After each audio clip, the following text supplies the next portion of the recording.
Good morning. I'm Monica Novotny, live at the politics desk. We are just half an hour away from President Obama's major national security speech, followed by former Vice President Cheney's remarks on keeping the U.S. safe. At the center of the debate, what to do about Guantanamo Bay. The president says he wants it closed by the start of 2010, but Dick Cheney says Team Obama is all wrong and their policies are putting American lives in danger.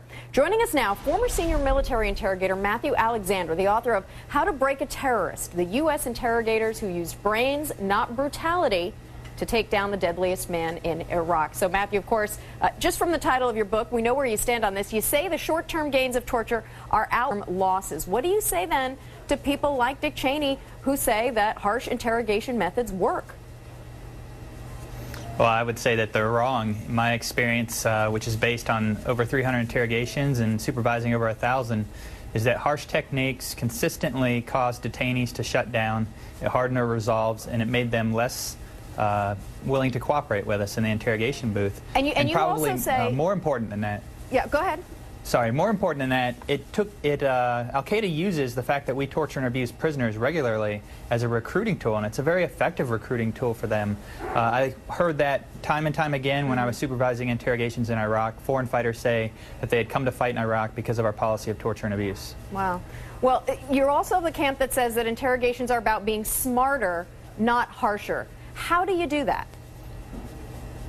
Well, as Americans, we're uniquely suited to conduct interrogations because of our culture.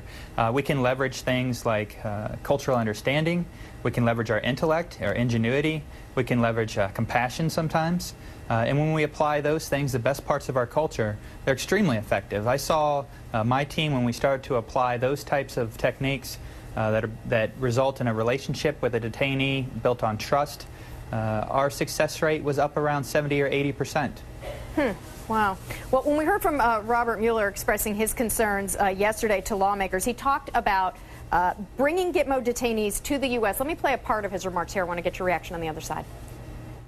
The potential for individuals undertaking attacks in the United States, all of those are concerns relevant to an individual comes into the United States from whatever source who may present a challenge.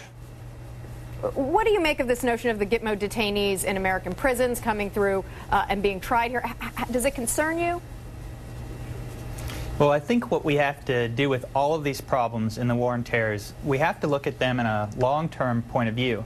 When we use torture and abuse and we help Al-Qaeda to recruit, that's a short-term fix to a long-term problem, and we have to take that in consideration. And the same thing with Guantanamo Bay. Al-Qaeda uses Guantanamo Bay as an effective recruiting tool. It hurts our image in the world, and it also makes future detainees less willing to cooperate when they see us as Americans not living up to the principles that we preach.